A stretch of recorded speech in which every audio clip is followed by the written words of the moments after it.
اللہ تعالیٰ نے قرآن مجید کے اندر نبی پاک صلی اللہ تعالیٰ علیہ وسلم کی جو عظمتیں بیان فرمائی ہیں، ان میں سے محبوب کی ایک شان یہ بیان کی ہے کہ وَيُعَلِّمُكُمُ الْكِتَابَ وَالْحِکْمَةَ، فرمایا یہ میرے محبوب علیہ السلام تمہیں کتاب بھی سکھائیں گے اور حکمت بھی سکھائیں گے۔ اور کتنا علم سکھائیں گے؟ وَيُعَلِّمُكُم مَّا لَمْ تَكُونُوا تَعْلَمُونَ، جو تم نہیں جانتے وہ سب میرے محبوب تمہیں سکھا دیں۔ اللہ کے حبیب علیہ الصلاۃ والسلام نے ہمیں کتاب و سنت سکھایا ہے، ایک ایک چیز کو بڑی وضاحت کے ساتھ، بڑی صراحت کے ساتھ۔ پیارے بیٹے بیٹھ جائیں، آپ لوگ بھی پیچھے بیٹھ جائیں، چھوڑ دیں اس کو، موبائل کو۔ جاؤ میرا بیٹا، یہ اللہ تعالیٰ آپ کو سلامت رکھے۔ یہ دو چار دوست بنا رہے ہیں، یہ انشاءاللہ آپ کو دے دیں گے، پاس نہیں رکھیں گے۔ سارے اگر یہی کام کریں گے تو بات کس سے کرنی؟ میرے عزیزو، نبی کریم صلی اللہ تعالیٰ علیہ وسلم نے ہر چیز کو کھول کر بیان فرمایا، وہ عقائد ہوں، اخلاقیات ہوں، آداب زندگی ہوں، حقوق العباد ہوں، جتنے بھی امور ہیں اللہ کے حبیب علیہ السلام نے کسی کو تشنا نہیں چھوڑا۔ جس دور میں اور آپ وقت گزار رہے ہیں، یہ دور سیکھنے سکھانے کا نہیں، اللہ ماشاءاللہ، یہ سننے سنانے کا دور۔ اس میں لوگ کوئی نکتہ سننا چاہتے ہیں، کوئی لذت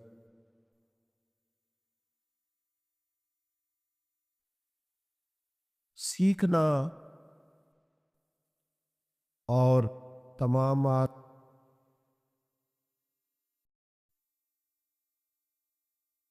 آداب کے ساتھ سیکھنا، یہ ہمارے دور کا مزاج نہیں رہا۔ نبی کریم صلی اللہ تعالیٰ علیہ وسلم نے بڑی باریک بینی کے ساتھ اور بڑے ہی کمال انداز میں لوگوں کو سکھایا بھی اور سیکھنے کی طرف لوگوں کی توجہ بھی کرائی۔ بار بار اللہ کے حبیب علیہ السلام نے علم کی ضرورت پر زور دیا۔ یاد رکھیے گا کہ تعلیم جو ہوتی ہے نا، یہ سارے مسائل کا حل ہوتی ہے۔ زندگی میں جتنے بھی پیش آمدہ مسائل ہوتے ہیں، ان سب کا اگر ایک حل ہو تو وہ تعلیم ہے۔ اس کی دلیل کیا ہے؟ آسمان کا زمین کے ساتھ سینکڑوں اور ہزاروں سالوں کے بعد جو غار حرا میں پہلا رابطہ ہوا ہے نا، جو پہلی وحی آئی ہے، اس پر آپ کبھی غور فرمائیں تو اس وقت مسائل بے شمار تھے۔ کفر و شرک کا مسئلہ سب سے بڑا تھا، بیٹیاں زندہ دفن ہوتی تھیں، عورتوں کا کوئی حق نہیں تھا، غلام منڈیوں میں بکتے تھے، ہر شخص ایک تکلیف، ایک گھٹن، ایک آزمائش کا شکار تھا، اور سارے مسائل ہی اس قابل تھے کہ ان پر گفتگو کی جائے، ان کا حل ڈھونڈا جائے۔ لیکن جو پہلی وحی غار حرا میں آئی ہے، وہ نہ تو بظاہر توحید کی بات کرتی ہے، نہ بظاہر عورتوں کے حقوق کی بات کرتی ہے، نہ وہ بظاہر غلاموں کے حق کے بارے میں بات کرتی ہے۔ جو پہلی وحی آئی ہے نا غار حرا میں، اس نے تو کہا ہے اقرا، پڑھو۔ معنی کیا ہے؟ تعلیم ایک ایسی چیز ہے، جب تعلیم آئے گی تو تمہیں غلاموں کے حقوق کا بھی پتہ چل جائے گا، لیکن شرط یہ ہے کہ وہ تعلیم پڑھو جو اللہ کے نام سے شروع ہوتی ہے، جس میں رب رسول کی معرفت نصیب ہوتی ہے۔ ایسی تعلیم نہ ہو کہ وہ اکبر الآبادی نے کہا تھا ہم ایسی لاکھوں کتابیں قابل ضبطی سمجھتے ہیں بیٹے باپ کو وہ تو ضبط کر لینے کے قابل ہے۔ کتاب و سنت کی تعلیم،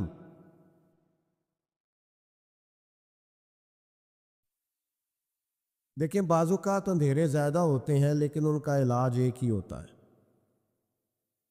کسی کمرے کے اندر لائٹ بند تھی، اندھیرا تھا، تو سانپ بھی آ گیا، بچھو بھی آ گیا، چھپکلیاں بھی آ گئیں، کھٹمل بھی آ گئے۔ اب آپ اس اندھیرے کے اندر اگر ان سارے موذی جانوروں سے مقابلہ کرنا چاہیں گے تو مشکل ہو جائے گی۔ ہو سکتا ہے آپ کھٹمل کو مارنے لگے تو سانپ نکل جائے، بچھو قابو نہ آئے، چھپکلیاں قابو نہ آئے۔ تو اس اندھیرے کا ایک ہی حل ہے کہ آپ اس میں روشنی کر دیں۔ آپ کمرے میں دیا جلا دیں، بہت سارے جانور تو ویسے ہی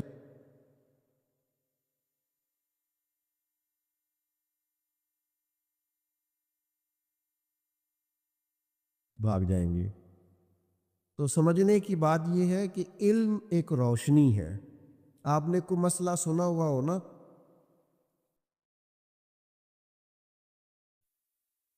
کوئی بات کتاب و سنت کی آپ نے سن رکھی ہو،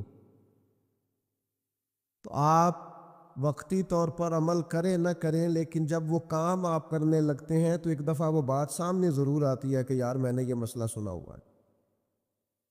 تو جب علم آتا ہے تو وہ داعیہ پیدا کرتا ہے عمل کا بھی۔ نبی پاک علیہ السلام نے لوگوں کو علم سکھایا، حضور نے تعلیم دی ہے، نبی پاک کی نظر میں بڑا فیض ہے۔ ہاں بعض لوگ بیچارے تصوف کا نام لے کر، طریقت کا نام لے کر بھی جہالت کو پروموٹ کرتے ہیں، اور لوگوں کو یہ مزاج نہیں دیتے تعلیم و تعلم کا۔ تو پہلی بات یہ کہ حضور نے فروغ علم پر زور دیا۔ اور پھر بعض اوقات دین کے اندر کئی قسم کے اعمال ہوتے ہیں، تو دیکھنا یہ ہوتا ہے کہ ترجیح کس کو دینی ہے۔ یعنی ایک وقت یہ ہے کہ آپ نفل پڑھ رہے ہیں اور ساتھ ہی ہے کہ آپ کی والد اور والدہ نے کام بتایا، اب حکم یہ ہے کہ آپ وقتی طور پر نوافل ٹھہر کے پڑھ لیں، پہلے بزرگوں کی بات سن لیں، اگر ان کو کوئی ضروری کام ہے، کوئی مجبوری ہے، کوئی حاجت ہے تو پوری کر لیں۔ یعنی نبی کریم علیہ السلام کی خدمت میں جب کسی نے عرض کیا میں نے جہاد پہ جانا ہے، تو محبوب جانتے تھے کہ اس کی والدہ بوڑھی ہے، تو حضور نے فرمایا تو والدین کی خدمت کر، اللہ جہاد کا ثواب عطا کر دے گا۔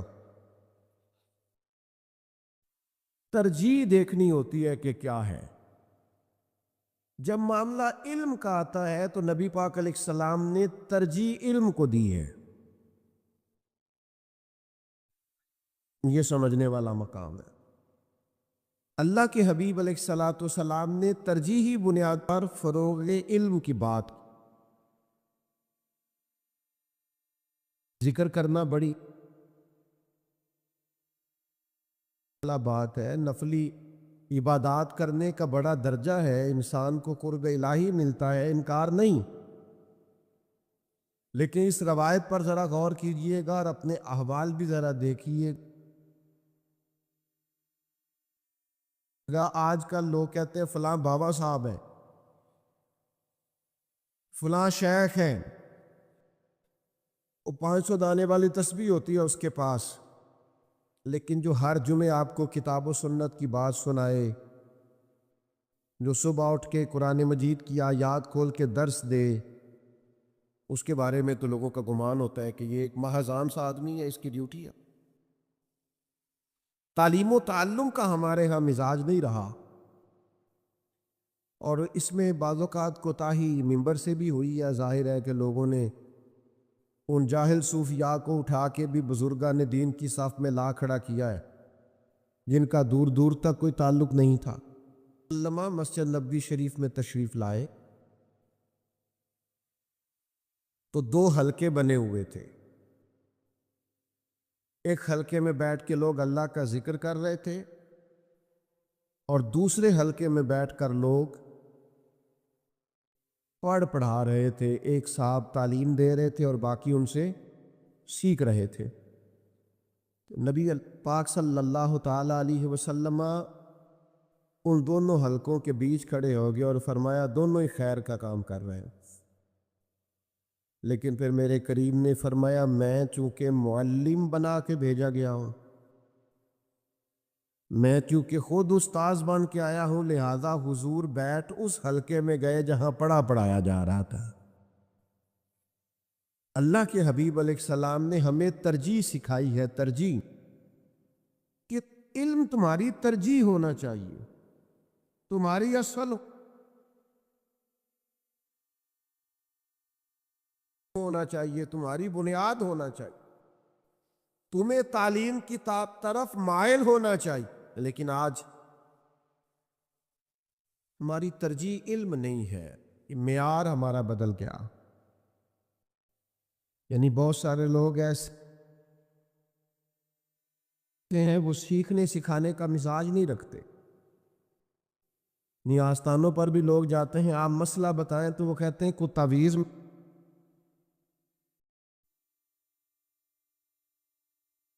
بن جائے گا۔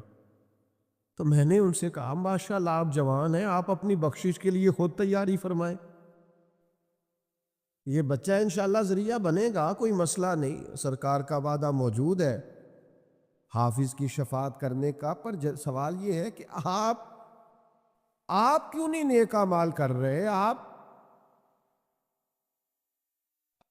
رات کو آئے نا، بیٹھے نا آ کے قاری صاحب کے پاس، علامہ صاحب کے پاس، ابھی تو عمر کیا ہے، ڈھیر سارے صحابہ ہیں، ڈھیر سارے بزرگان دین ہیں جنہوں نے پچھلی عمر میں کلمہ پڑھا اور دین سیکھا ہے، تو ہم خود کیوں نہیں جدوجہد کرتے، آگے نہیں بڑھتے، کوشش نہیں کرتے؟ تھوڑا تھوڑا کر کے سیکھنا شروع کرے۔ میری طرح کا نکمہ خطیب بھی ہو نا کسی مسجد میں تو ہر جمعے ایک آیت کا ترجمہ تو کرتا ہی ہے نا، ایک حدیث پاک تو بیان کرے گا ہی نا، اور آپ سے وہ صرف اتنا مطالبہ کرتا ہے آج ذرا ٹائم پہ جایا کرو۔ لیکن ہمارا سیکھنے سکھانے کا مزاج نہیں ہے۔ اور دوسری بات یہ ہے کہ نبی پاک نے علم سکھایا ہے اور ساتھ حکمت سکھائی، وَيُعَلِّمُكُمُ الْكِتَابَ وَالْحِکْمَةَ۔ دانائی بڑی نعمت ہے، نبی پاک علیہ السلام نے فرمایا حکمت مومن کی گم شدہ میراث ہے، جہاں سے ملے وہاں سے لے لو، دانائی بڑی نعمت ہے۔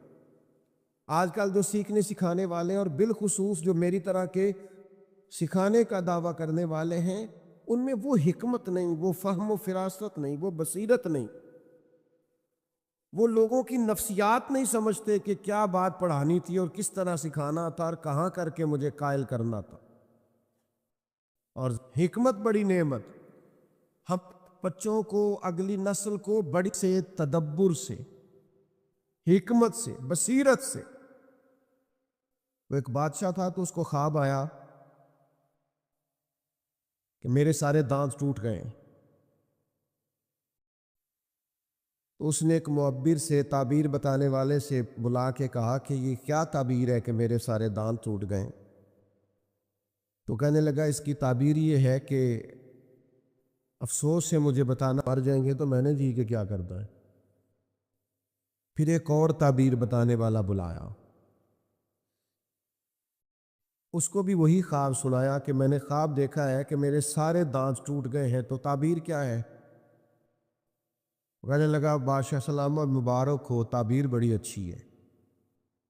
کہا کیا مطلب؟ کہنے لگا مطلب یہ ہے کہ آپ کے خاندان میں سے اللہ سب سے لمبی عمر آپ کو عطا فرمائے گا۔ نہیں سمجھ آئی میرا خیال ہے بات؟ آپ کے خاندان میں سے اللہ سب سے لمبی عمر، تو بادشاہ نے اسے انعام دیا۔ تعبیر ایک ہی نہیں، بات اگرچہ بے سلیقہ ہو کلیم، پر بات کرنے کو سلیقہ چاہیے۔ آپ بات کریں پر سلیقے سے کریں۔ اس نے بھی وہی تعبیر بتائی، لیکن کہا میں افسوس سے بتا رہا ہوں۔ اس نے بھی یہی تعبیر بتائی اور کہا میں بڑی خوشی سے بتا رہا ہوں۔ ہمارے ہاں نا سلیقہ نہیں۔ بزرگ مجھ سے ناراض نہ ہو جائیں تو ایک چھوٹی سی بات بزرگوں کے لیے کر لوں، چلو رہنے دیتے ہیں۔ شاہ صاحب سے پیار ہے، دوبارہ بھی آنا جانا ہے، کر لو بزرگوں سے ایک بات۔ بزرگوں کا دانا ہونا اور حلیم ہونا، ٹھنڈی طبیعت کا ہونا بڑا ہی ضروری ہے۔ اگر کوئی بزرگ جلد بازی دکھائے گا اور طبیعت میں تیزی ہوگی اور شدت ہوگی تو وہ خاندان کے بکھر جانے کا خدشہ ہے۔ جتنا کوئی بڑا ہے اس کا حوصلہ بھی اتنا بڑا ہونا چاہیے، جتنا کوئی بڑا ہے اس کا ظرف بھی اتنا بڑا، بلا کتنا بڑا ہونا چاہیے۔ سلطان بہو کہتے ہیں دل دریا سمندروں ڈونگے تے کون دلاں دیاں جانے، اور پھر کہنے لگے 14 تبہ کی دلے دے اندر اسا تمبو وانگو تانے۔ بھائی بڑا حوصلہ، حلم، بردباری، ٹھہراؤ، چیزوں کو غور سے دیکھنا۔ ہمارے یہاں لوگ جذباتی فیصلے کرتے ہیں، رد عمل بھی جذباتی ہو کے دیتے ہیں۔ بھائی جب تک آپ تدبر نہیں رکھتے، فہم و فراست نہیں رکھتے، حکمت نہیں رکھتے جو نبی پاک نے اپنی امت کو عطا کی، اتنی دیر تک آپ کسی بھی کام میں آگے پورے طور پر کامیاب ہو سکتے۔ نبی کریم علیہ السلام کے چچا ہیں حضرت عبداللہ ابن عباس، حضرت عباس ابن عبد المطلب، جناب عبداللہ ابن عباس کے والد حضرت عباس چچا ہیں حضور کے۔ دو بھائی ہوں، مثال سنیے گا، ایک بھائی بڑا ہے ایک چھوٹا ہے۔ چھوٹے کی تعلیم بھی زیادہ ہے، کاروبار بھی اچھا ہے، شہرت بھی زیادہ ہے۔ چھوٹے کی ڈگریاں بھی اس کے پاس زیادہ ہیں، کاروبار بھی اچھا وسیع ہے، اور لوگوں میں جانا پہچانا بھی زیادہ جاتا ہے۔ دونوں اکٹھے بیٹھے ہوں تو کوئی دونوں سے پوچھے کہ جناب آپ میں سے بڑا کون ہے، تو اس نے کیا پوچھا ہے؟ عمر پوچھی ہے نا، ڈگری تو نہیں نہ پوچھی، اس نے شہرت تو نہیں نہ پوچھی، کیا پوچھا ہے؟ تم میں سے بڑا۔ تو اس کا سادہ مطلب کیا ہوتا ہے کہ تم میں سے عمر، یہی مطلب ہوتا ہے نا بات کا، سمجھ آ رہی ہے بات کی؟ اب وہ کہے چھوٹا کہے نہیں جی میری جو ہے وہ تعلیم میں نے ماسٹر کیا ہوا ہے، یا میں ایم فل کیا ہوا ہے، یا میں نے پی ایچ ڈی کی ہوئی ہے، وہ اپنی تعلیم بتائے، یا کہے میں ساری دنیا میں جانا پہچانا جاتا ہوں، یا یہ کہے کہ میرا بزنس بڑا اچھا سیٹ ہے، تو اس سے کہا جائے گا جناب ہم نے عہدہ اور رتبہ نہیں پوچھا، ہم نے تو عمر پوچھی۔ بات کی سمجھ آ رہی؟ نبی پاک صلی اللہ تعالیٰ علیہ وسلم کے چچا حضرت عباس رضی اللہ تعالیٰ عنہ، ان سے ایک شخص نے پوچھا کہ آپ بڑے ہیں کہ حضور؟ میں نے کہا بات کرنے کو سلیقہ چاہیے، آپ بات کریں تو دانائی سے کریں، حکمت اور تدبر سے کریں۔ پوچھا آپ بڑے ہیں کہ حضور؟ تو جناب عباس رضی اللہ، اب ظاہرہ جو پوچھ رہا تھا وہ عمر ہی پوچھ رہا تھا، رتبے کا تو اسے بھی پتا تھا کہ حضور امام الانبیاء ہیں۔ اس نے پوچھا آپ بڑے ہیں کہ نبی کریم؟ تو جواب کا حسن دیکھیے، قلم ٹوٹ گئے، پیدا پہلے میں ہوا تھا۔ یہ کیا انداز